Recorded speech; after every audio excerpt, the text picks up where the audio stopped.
Bismillahirrahmanirrahim. This is our lecture number 16 of our course Object-Oriented Programming for BSSC second class. In this lecture, we will discuss the new feature of Object-Oriented Programming, new and very important features of Object-Oriented Programming, that is inheritance. Topic of the lectures are: what is inheritance, advantages of inheritance, reasons for creating new classes instead of modifying the existing classes, programming examples of inheritance, representation of inheritance through block diagram.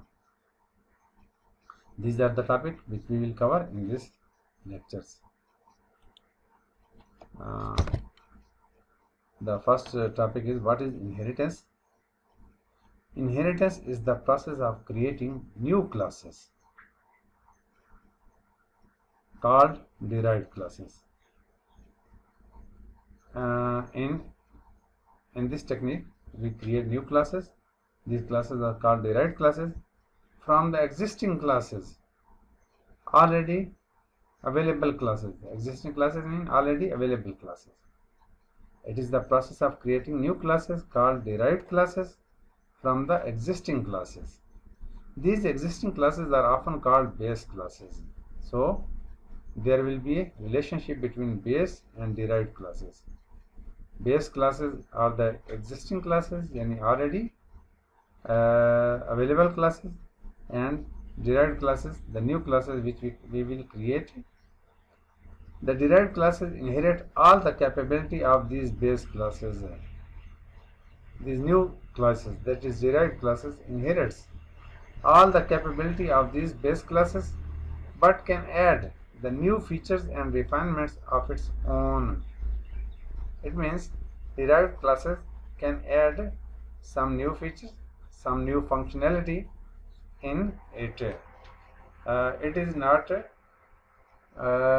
restricted to only inherit the features of base class, but it can also add some new feature and refinements of its own. By adding these refinements, the base class remains unchanged. It means by adding these changes, these new features,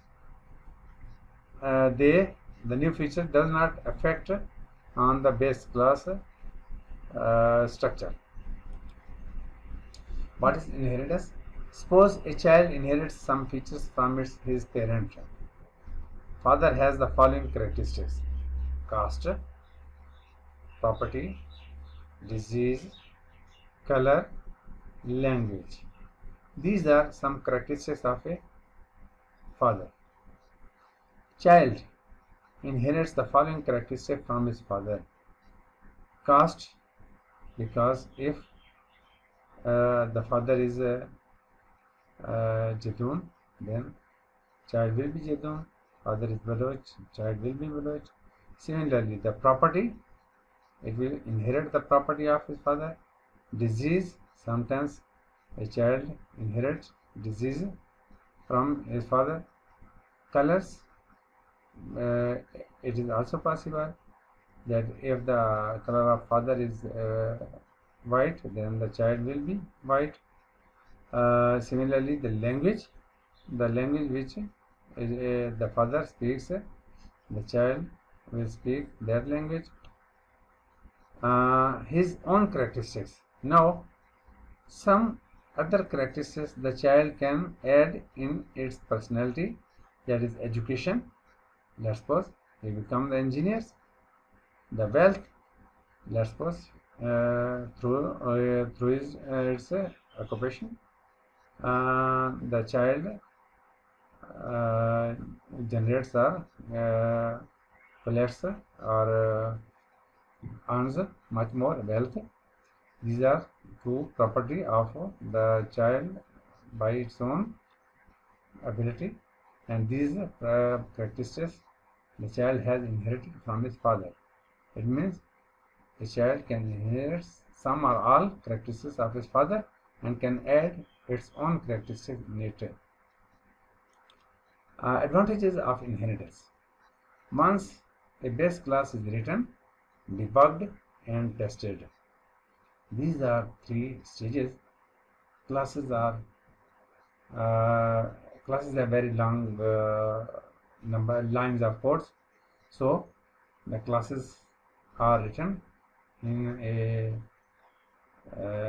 error-free fashion, debugged, then the classes are compiled and their syntax or logical errors are removed, and then tested. It means the classes are implemented in a critical environment and the reports are generated. This is called testing. It need not be touched again, but at the same time it can be adapted to work in different situations. Once a base class is written, debugged, and tested. Once a base class has gone through these 3 stages, then it need not be touched again, but at the same time it can be adapted to work in different situations. Let's suppose a class is suitable for some other situation. Then, without passing through these stages, we adopt the base class and we rely on that class that class have been gone through these stages, so that class is reliable, and because that specific class is suitable in some other situation, so if we adopt that class, then these stages we will not have to repeat these stages of the base class. Reusing existing codes are more reliable than the new codes. This is fact. Existing codes have been implemented, tested, and debugged, so they are more reliable because we have been got very trustable or very reliable results from that existing classes or codes. That's why they are more reliable.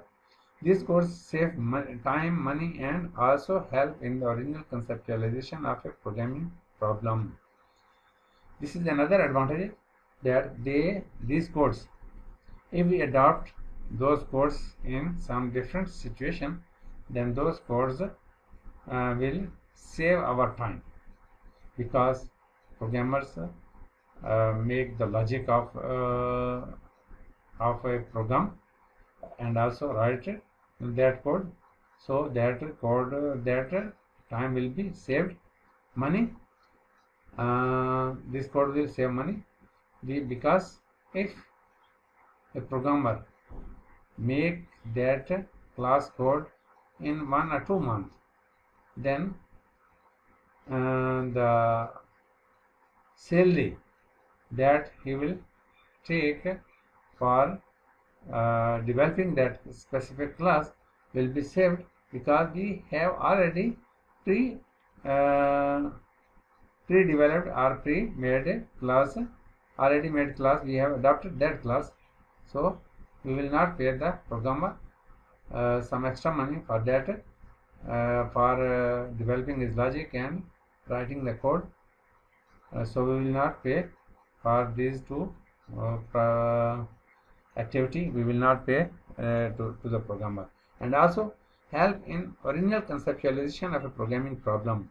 So because that specific class is best suited in a new situation, so we can use the concepts of that class and also develop the additional logic in the light of that concepts.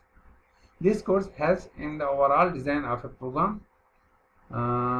This is another advantage, that overall design of a program, because we extend that base class code in a new form, and that is why this code helps in overall design of program. By using this technique, a programmer can use a class created by another person or company. Now this is actually the main thing. By using this technique, by using the inheritance technique, a programmer can use a class created by another person or company. Sometimes a persons create a class, sometimes a company create that class, and without modifying it, derive other classes from it. And in the new situation, the programmer, without modifying the existing class, it derived other classes from it that are suited to a particular programming situation. That is, those other classes, derived classes, are suited for a particular programming situation, that is, in a programming situation.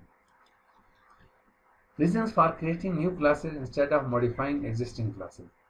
This is actually the main advantages and reasons for creating new classes. That why we don't modify the existing classes and we create new classes and we attach the existing classes with them, although we should modify the existing classes and then use it. Why we don't modify the existing classes? Instead, we create new classes and we attach these existing classes with them. Below is the reason of that specific objections. The first reason of using base class is that it is thoroughly tested and debugged. This is the first reason, that why we don't modify the existing classes and we create new classes. This is the first reason. Using base classes is that it is thoroughly tested and debugged. We test and checked the error in a class, so we avoid, or we do not want to repeat these two phases again, because sometimes the testing process takes 6 months or 1 year or 5 years for testing a specific program, because there are some reports, monthly reports, weekly reports, monthly reports, 6-month report, 1 year reports, or 5 years reports. So if we do not test a class for his 5 years report, then that class will not be reliable. Let's suppose we have tested a class for his 5 years report, then this is a long period and we do not want to repeat this period for new class, so we adopt the existing class instead of modifying it. In case of larger and more complex classes, this testing and debugging process takes several months or years. This thing we have been discussed, that this testing process takes several months or years. Therefore, programmers do not take chance to introduce new classes, which will also consume a lot of time for its testing and debugging. This is the reason that the programmer wants to avoid the modifying the existing classes, because if the existing classes, by making the changes in existing classes, they does not work, then their testing and debugging phase will also be destroyed. Also, if we modify the original existing class and then there always exists a possibility that at the end of the entire process, the original class, that is the existing class itself, may not work satisfactorily. So this is the main reason, that if during the modification original class may not work satisfactorily, then what will happen? It means we have not achieved our purpose, and we have destroyed the original code of the class. Sometimes there might be another reasons for not modifying the existing class. We might not have access to its source code. That's what we are using the class of a person or a company, and that company do not allow us to make changes in his class or in its class. Then that is source code is not available. Then therefore, to avoid this problem, we use inheritance to create a new class based on reliable existing class without modifying itself. This is the second reason. Therefore, to avoid this problem, the first problem, that we have no privilege to make changes in the source code, or we avoid these two phases, that is during modification these two phases cannot be repeated. That is why we use inheritance to create new class based on reliable existing classes without modifying itself. Programmer examples of inheritance, that is index class data, which we have started in our operator overloading chapter. Hash include IOStream, hash include conjugate attach.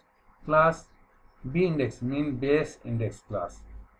This is another sections of our class, that is protected section.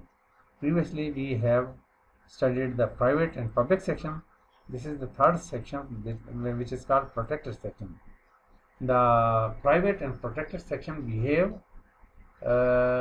in the same manner. That is, the members of the protected section and the member of the private section cannot be accessed outside the class, but the member of public sections of the class can be accessed outside the class. It means protected and privates have same capability for a class, but the private sections are more restricted. The protected section cannot be accessed outside the class. Private section cannot be accessed outside the class, but protected section can be accessed by the derived class.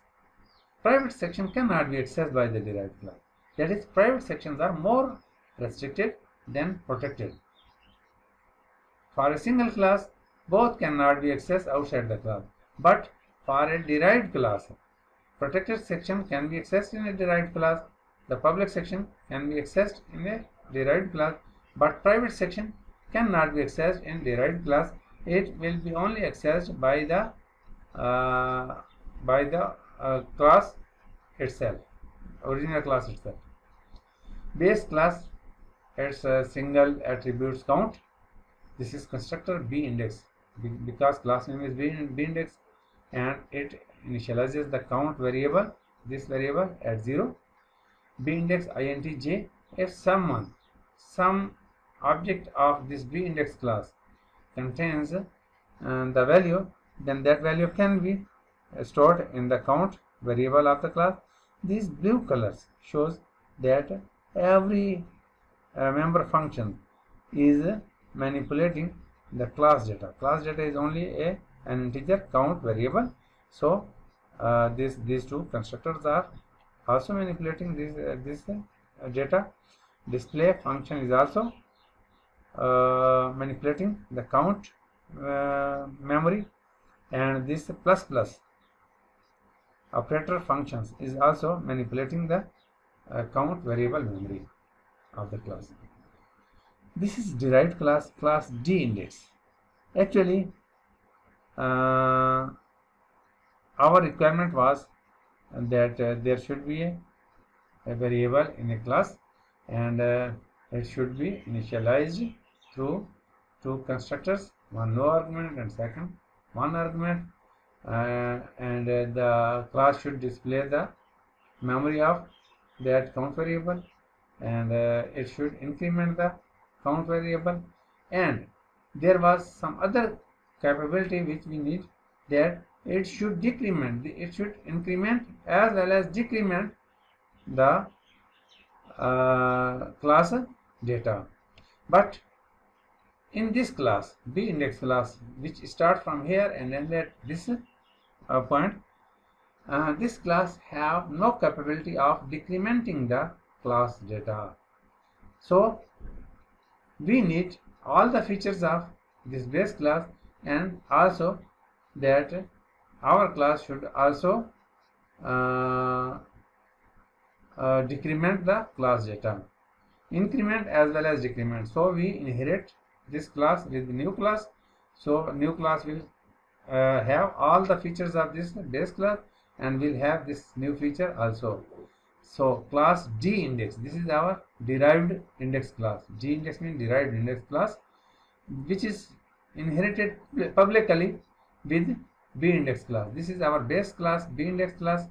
So this is the syntax how the derived index class is inherited with base class. And we can attach base class publicly as well as privately with D index, then derived index class.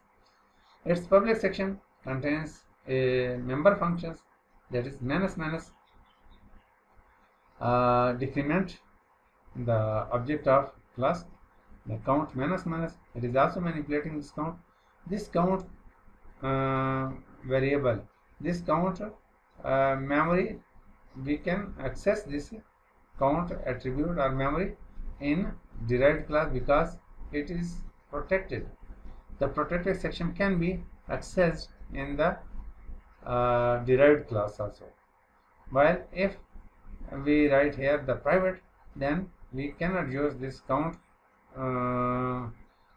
memory of the base class in this derived sections. This is base class, this is our derived class, and this derived class has some new features. These are the 4 or 5 features, that is this is the first feature, member data. These are 2 constructors, these are 2 functions. It means there are 4 functions, 2 are the constructor and 2 are simple member of common member function. 5 features along with this count attribute. These are inherited by this derived index class, and this is the 6th feature which the derived class is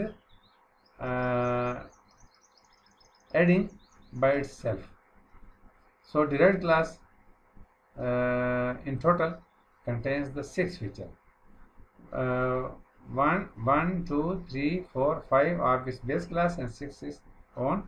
So its total features are 6, while the base class contains 5 features. While main, this is our main program.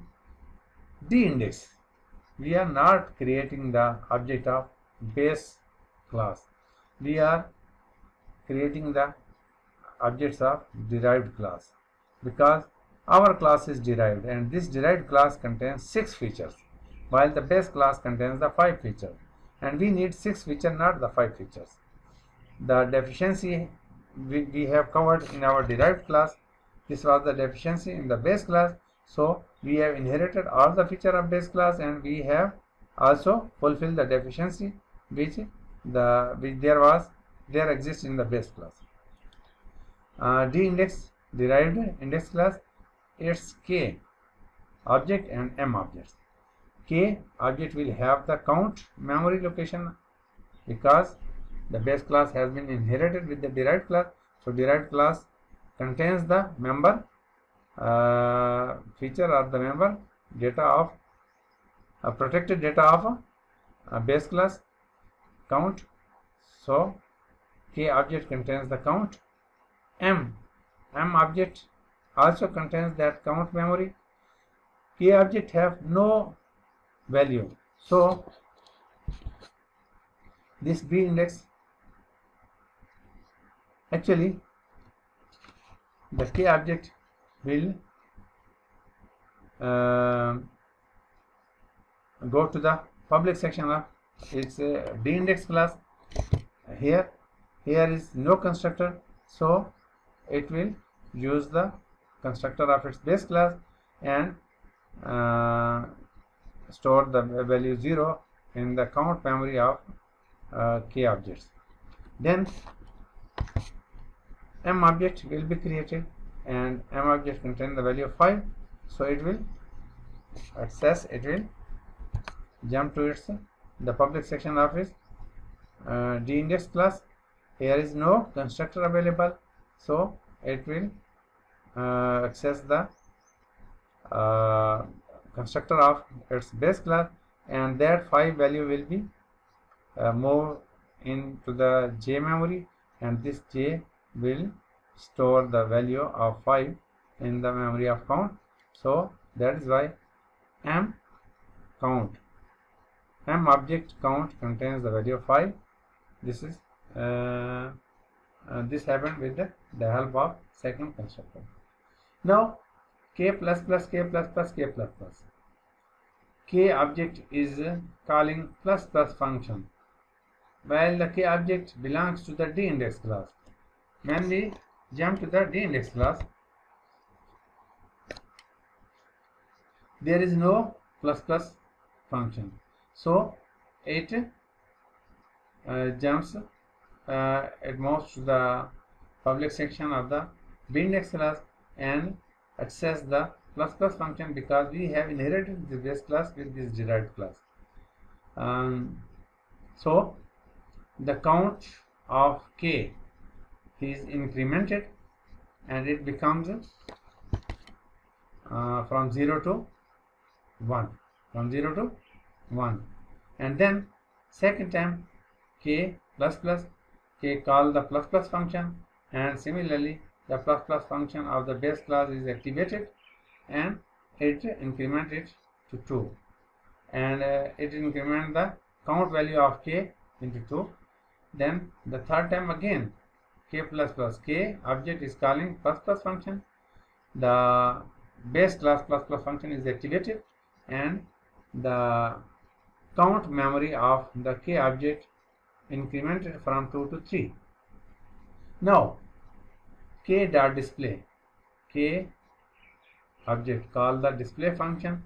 There is no display function in the derived class, but the derived class is attached with the base class, or it is inheriting all the capability of the base class.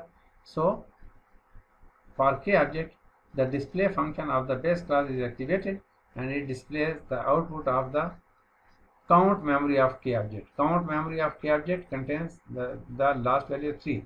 So count is equal to 3 is displayed in response of this third line of main program. Then k minus minus, k can access the plus plus function of its base class, k can access the minus minus function of its own derived class, because the derived class contains the minus minus as well as the plus plus features in its for its object. So when k minus minus, we call the this function, then this minus minus function for the k object is activated, and address of k. So count the count present at the address of k location is decremented. You may see it here, that is from 3 to 2, it become 2 due to this decrementation.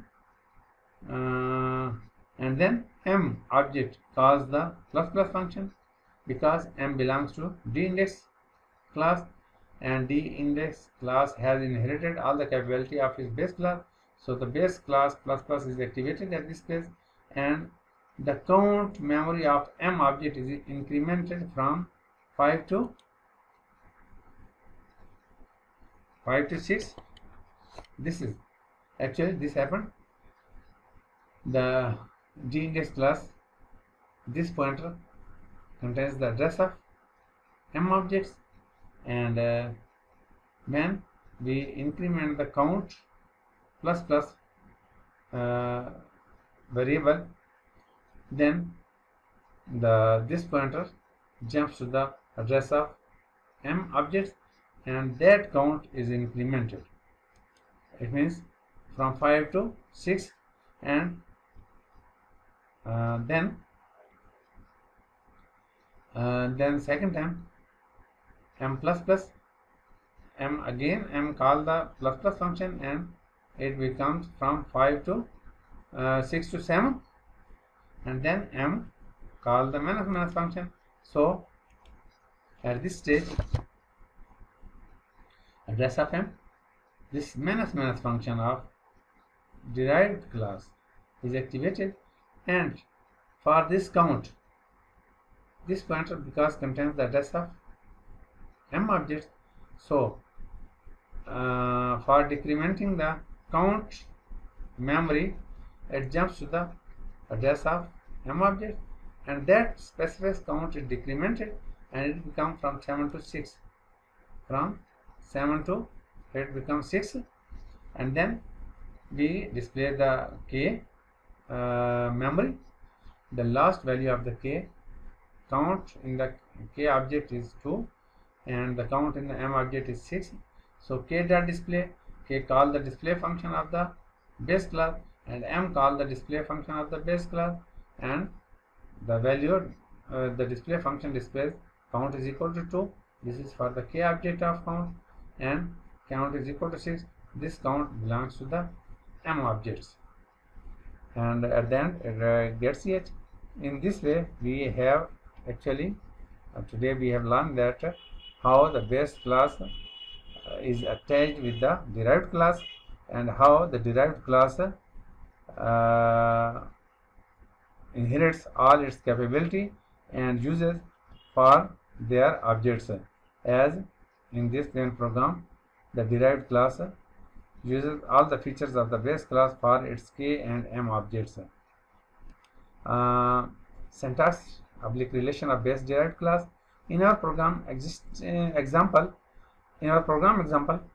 given in previous slides, the first line of d-index class is as follows: class d-index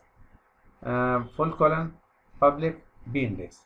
That is, original class is d-index, and it is publicly inheriting all the feature of its b-index, that is base index class. This line specifies that the d-index class has been derived from the base class b-index. This is the block diagram representation of inheritance through block diagram. Class b-index, it contains the member data count, the member function b-index, b-index intj, void display, void operator plus plus. These 4 member function, and the 5th feature is the memory of count variable. These are the 5 features of the b-index class, and the class d-index contains the member functions only, the void operator minus operator. This is the feature which is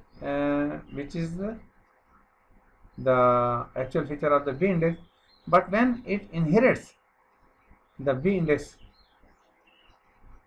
class, then all the features have been embedded in the d-index class, and the object of d-index class uses all these features.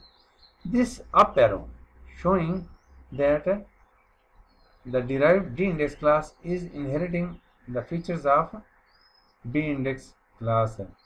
That is, flow is towards b-index. The reverse flow is not possible because base class is not deriving from d-index class. B-index class is not deriving from d-index class. D-index class is deriving from base b-index class. So d-index class is accessing all the features. This arrow shows that this class is accessing all the feature of base b-index class. Instead of the full colon, we use this arrow, because in previous syntax we have used this full colon. This is actually the connection between the d-index and b-index class, while in block diagram we use this arrow. This arrow is actually the symbol that we are deriving the D-index class from this B-index class. In this above block diagram, the upward direction of arrow shows that B-index class is being derived from B-index. D-index class is being derived हो रही है from B-index class. It is the representation of inheritance in block diagram.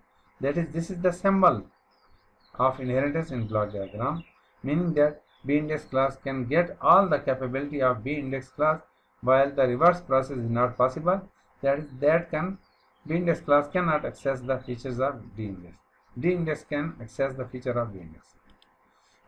This was the end of our lecture number 16. Thanks. And also here our midterm course have been finished. Allah Hafiz.